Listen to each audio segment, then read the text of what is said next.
Welcome to the channel right. तो अभी हम लोग शॉर्ट नोट डिस्कस कर रहे हैं राइट। तो एफ का शॉर्ट नोट कैसे पढ़ना है, क्या करना है, पहले सुन लेंगे तो अच्छा है। ये तो तुम्हारा आईएमपी है, अभी मैं इसका एक्सप्लेनेशन दे देता हूँ, ठीक है, तुम्हारा काम आसान हो जाएगा। तो सबसे पहले जो शॉर्ट नोट है ना, फर्स्ट नंबर और 6 नंबर, ये लास्ट चैप्टर के शॉर्ट नोट्स है। IFRS चैप्टर का नाम है।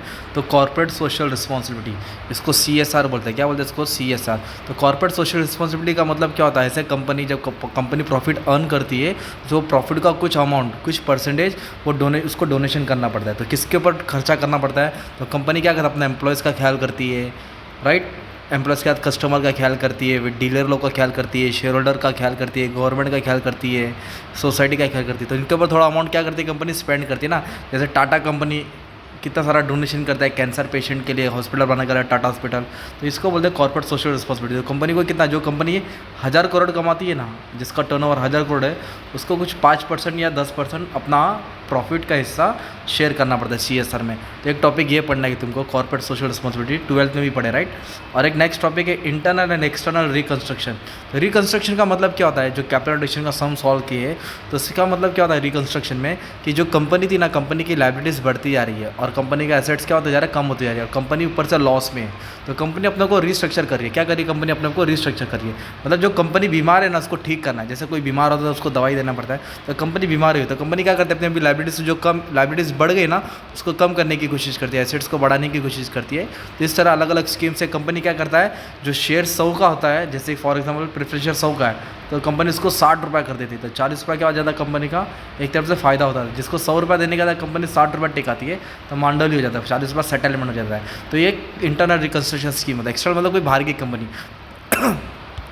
और रिकंस्ट्रक्शन स्कीम किसके थ्रू होता है? कोर्ट के थ्रू होता है राइट। और उसका सेक्शन क्या है? सेक्शन 66 ऑब्जेक्टिव्स में हम लोगों ने डिस्कस किया था, ये सब डाल देने का राइट। नेक्स्ट क्या टॉपिक है? Condition of buyback. तो बाईबैक कहाँ से होता है मालूम है? बाईबैक का पहले सोर्स पढ़ना पड़ेगा तुमको। क्या करना पड़ेगा? सोर्स पढ़ना पड़ेगा। तो दो, एक डिविजिबल प्रॉफिट। बाईबैक कहाँ से होता है? डिविजिबल प्रॉफिट मतलब कंपनी शेयर परचेस करती है, तो उसके लिए पैसा कहाँ से अरेंजमेंट होता है? एक जनरल रिजर्व से होता है, एक प्रॉफिट एंड लॉस से होता है, डिविडेंड इक्वलाइजेशन रिजर्व, उसको बोलते हैं सोर्स ऑफ बाईबैक। ओके, ये कंपनी का फंड है। और कंपनी का बाईबैक का लिमिट कितना है? 25% of own fund. 25% of own fund. तो इसमें बाईबैक में तुम लोग 5-6 लाइन लिखने के बाद क्या कर देने का मालूम है इसमें? और बाईबैक कंपनी कितना करने का है? 25% करने का राइट। ये तो मेन था। और जो बाईबैक का फॉर्मेट है ना, वो भी बना देने का तुमको। तो इस तरह तुम्हारा एक पेज का शॉर्ट नोट तैयार हो जाएगा राइट। फिर एक है एक्स इंटरेस्ट कम इंटरेस्ट प्राइस। तो एक्स इंटरेस्ट और कम इंटरेस्ट, तो ये इन्वेस्टमेंट चैप्टर है। इन्वेस्टमेंट चैप्टर का अकाउंटिंग स्टैंडर्ड क्या है? अकाउंटिंग स्टैंडर्ड 13 है। तो उसके ऊपर कंबाइन आंसर दोनों के ऊपर पढ़ने का है। तो इसमें किसके ऊपर इन्वेस्टमेंट दिखा है? डिबेंचर, बॉन्ड्स के ऊपर, शेयर्स के ऊपर राइट। तो एक्स प्राइस क्या मतलब होता है? जिसमें इंटरेस्ट का अमाउंट ऐड नहीं है, सिर्फ कॉस्ट प्राइस रहता है। और कम प्राइस का मतलब जिसमें इंटरेस्ट का अमाउंट ऐड है, जिसमें इंटरेस्ट कम करना पड़ता है। तो जो तुमने सम सॉल्व करेगा, तो एक ट्रांजेक्शन लिख के एंट्री सॉल्व करके समझाने का है, कम इंटरेस्ट में एक एंट्री लिख के समझा देंगे। इस तरह तुम्हारा इलाज चालू हो जाएगा राइट। तो ये अकाउंटिंग स्टैंडर्ड इन्वेस्टमेंट अकाउंटिंग के ऊपर है, तो ये अच्छे से पढ़ के रखने का राइट। अभी नेक्स्ट टॉपिक आएगा सोर्स ऑफ फीचर्स और scope of ethics. What is ethics? Ethics का मतलब होता है राइट और रॉन्ग, सही और गलत, और सही काम करना, उसको बोलते हैं एथिक्स। क्या काम करना? सही काम करना, उसको क्या बोलते हैं? एथिक्स। तो कंपनी एथिक्स कैसे करती है मालूम है क्या? तो कंपनी अपना क्या करती है? जो भी लॉस होता है, तो कंपनी लॉस को छुपाती है। तो लॉस को छुपाना नहीं चाहिए, है ना। कर्ज को कम नहीं कराना चाहिए। मतलब क्या? कंपनी कोई भी सीक्रेट रिजर्व नहीं करना चाहिए। सीक्रेट रिजर्व मतलब होता है छुपा के रखना। विंडो ड्रेसिंग मतलब बड़ा चढ़ा के बताना। तो ये सब चीज़ नहीं होना चाहिए। कंपनी स्टॉक एक्सचेंज पे शेयर्स को मैनिपुलेशन नहीं करना चाहिए। एथिक्स मतलब बिजनेस को ईमानदारी से करना चाहिए। तो ईमानदारी से बिजनेस को करेंगे तो बिजनेस का क्या होगा? सेल्स बढ़ेगा, ग्रोथ होएगा, बिजनेस एक्सपांड होएगा, बिजनेस का इमेज, पब्लिक इमेज क्या होगा? बढ़ेगा ना यार। तो ये किसके ऊपर टॉपिक था? Scope of ethics right. और एक शॉर्ट नोट आएगा तुमको पर डिस्क्लोजर आएगा। तो अपने फाइनल अकाउंट पढ़े शेड्यूल 3 के हिसाब से। तो डिस्क्लोजर, शेयर कैपिटल कहाँ डिस्क्लोज करते हैं? फाइनेंशियल अकाउंट में, फर्स्ट हेडिंग में। और शेयर कैपिटल में क्या आता है? इक्विटी शेयर आता है, प्रेफरेंस शेयर आता है। तो ये सब चीज़ तुमको समझाने का, नोट्स बनाने का। या फिर और क्या टॉपिक आ सकता है मालूम है क्या? Tangible asset. टेंजिबल एसेट में क्या क्या शो होता है? तो टेंजिबल में क्या होता है? एक टेंजिबल होता है और एक इंटेंजिबल। ये दोनों फिक्स एसेट में आते हैं ना। तो टेंजिबल में जिसको देख सकते हैं, इंटेंजिबल जिसको देख नहीं सकते। तो टेंजिबल में क्या? Land and building, plant and machinery, furniture, ये सब स्टोर होता है। और इंटेंजिबल में क्या था? गुडविल, कॉपीराइट, पैटेंट्स, ये सब आता है ना। तो ये डिस्क्लोजर होगा। जैसे कि और क्या टॉपिक आ सकता है? लास्ट मेरे पास पेपर है, लास्ट टाइम ये आया था। क्या आया था? Disclosure of reserve surplus. तो रिजर्व सरप्लस में क्या क्या आता है आपको समझाना पड़ेगा। तो रिजर्व सरप्लस में जनरल रिजर्व आता है, प्रॉफिट एंड लॉस आता है, कैपिटल रिजर्व आता है, जो भी जमा किया पैसा आता है ना, तो बैलेंस शीट में सब शो होता है, उसके बारे में तुमको नोट्स बना के समझाने का था, राइट। तो ये सब आंसर तुमको एग्जाम में आने का चांस है, राइट। अगर एग्जाम में ये वर्ड आ गया, राइट, कॉर्पोरेट एथिक्स, क्या वर्ड है, और एक शॉर्ट नोट है 8 नंबर, कॉर्पोरेट एथिक्स।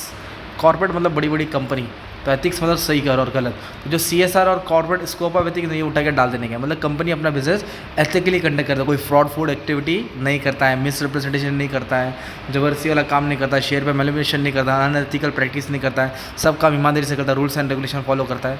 तो ये शॉर्ट नोट्स तुमको पढ़ने का, राइट। किसके लिए पढ़ने का तुमको शॉर्ट नोट, FA के लिए, राइट। तो ये तुम्हारा थोड़ा बहुत मैंने डिस्कस किया, और कुछ ऑब्जेक्टिव्स जैसे मैंने 30 करा था और मेरे पास ऑब्जेक्टिव है वो भी डिस्कस करा देता हूँ, तुम्हारा अच्छे से पूरा बुक का एक्सप्लेनेशन हो जाएगा, राइट।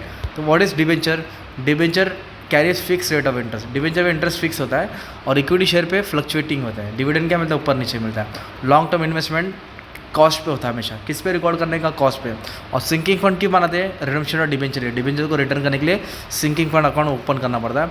और इक्विटी शेयर में कैसा आता है, फ्लेक्सिबल रिटर्न, और डिबेंचर में कैसा आता है, फिक्स रिटर्न। ये ब्लैंक्स में आएगा, रेडी रहने का। और बोनस शेयर आर दो share which are given to the equity share holder of free of cost, उसके ऊपर कोई पैसा लगता नहीं है, ठीक है।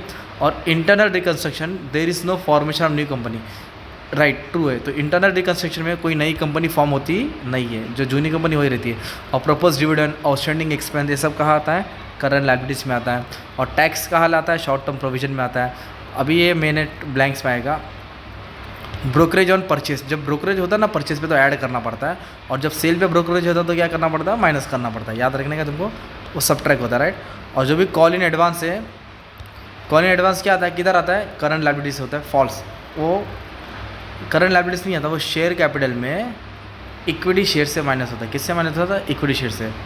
और डिविडेंड इक्वलाइजेशन फ्री रिजर्व है, यस, ये फ्री रिजर्व होता है। क्या होता है, ये फ्री रिजर्व होता है, ठीक है।